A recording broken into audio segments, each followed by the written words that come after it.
আজ থেকে ৪৭ বছর আগে যখন পৃথিবীর সব মানুষ আনন্দে কাটাচ্ছিল, তখন মহাকাশের একটি যান চিরতরে বিদায় নিয়েছিল আমাদের পৃথিবী থেকে। সে আজ এখন এমন জায়গায় আছে যেখান থেকে সে আর কোনো দিনই ফিরতে পারবে না। আজ সে পৌঁছে গেছে অজানার এক গভীর অন্ধকারে।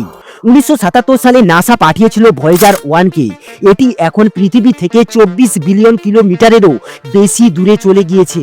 2012 সালে এটি সৌরজগৎ ছেড়ে ইন্টারস্টেলার স্পেসে প্রবেশ করে। এটাই মানুষের তৈরি সবচেয়ে দূরে পৌঁছানো যান।